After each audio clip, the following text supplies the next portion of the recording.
This is the Sony C200X, a digital camera that would have cost you a whopping $1,500 USD back in 2004. And despite it being a bestseller with many tens of thousands estimated sold, you probably wouldn't recognize it unless you worked at the post office. And that's because this camera was used exclusively by the United States Postal Service and many other businesses solely for the purpose of sitting on a tripod and taking your very specific and regulated passport photos.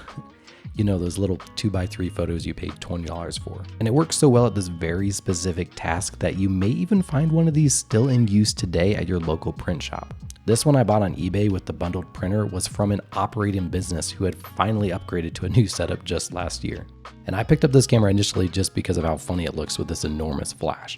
But the deeper I dug into it, literally, the more wild features I kept uncovering. And this is now one of my all-time favorite quirky digital cameras I've ever used. It was probably never used outside the tripod in the office taking mugshots. But that all changes today. Starting off with some of the weird features of this camera, the Sony C200X uses a 4 megapixel 1/1.8 inch CCD sensor, which isn't big, but it's not tiny either.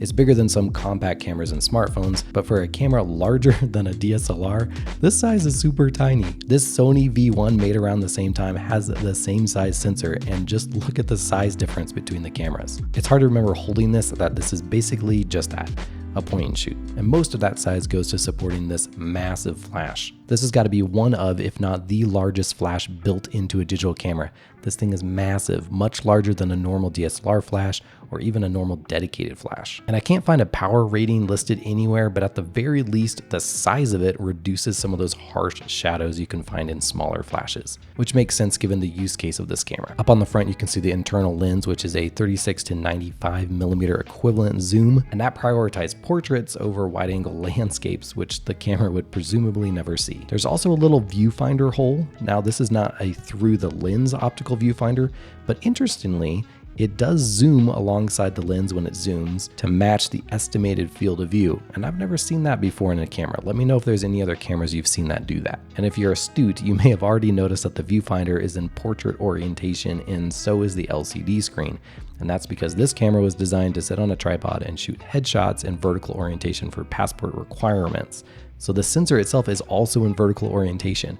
And I can't think of any other digital camera to be held horizontally but have the sensor vertical, except for the Fujifilm X-Half from last year. The camera also has a twisting feature, which reminds me of some other Sony cameras I've owned. Practically, this lets you tilt the controls and screens to your preferred viewing angle, which seems silly at first, but don't knock it till you try it. I find it really intuitive and effective. But one of the most interesting things about this camera is that there is no removable media, and that's because it was designed to print images directly from the camera to the bundled printer, because that's what the customer was paying for in the end, a print. And I can only assume that this was designed this way to reduce user error in losing media, or potentially even privacy for people having their headshots stored on insecure systems elsewhere. Either way, I actually discovered some ways around this, including something really interesting when I opened the camera up, which I'll show later.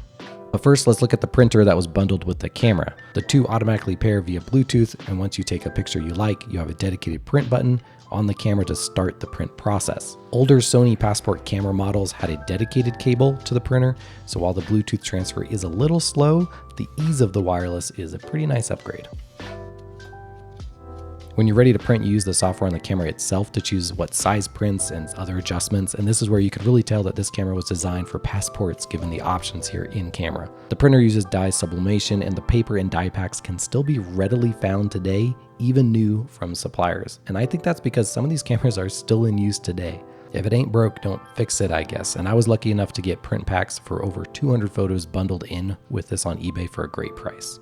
And that has led to this fun little project of mine, shooting photos on this camera and then directly printing them without ever seeing them on the computer first. I think it'd be fun to do a whole personal book or zine this way, and then scan the prints afterwards.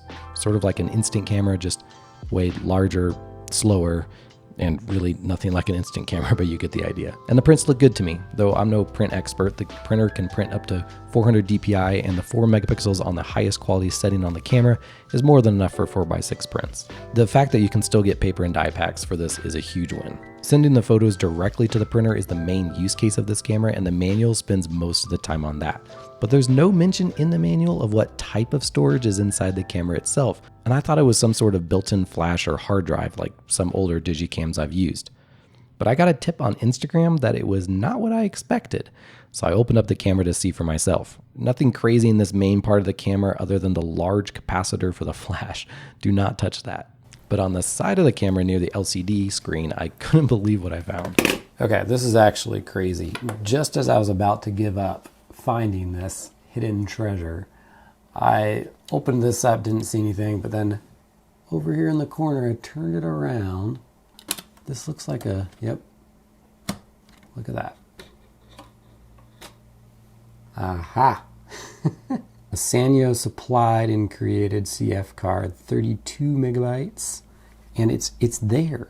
What's so funny about this is that it even has like the spring door to put a new one in and to get a new one out.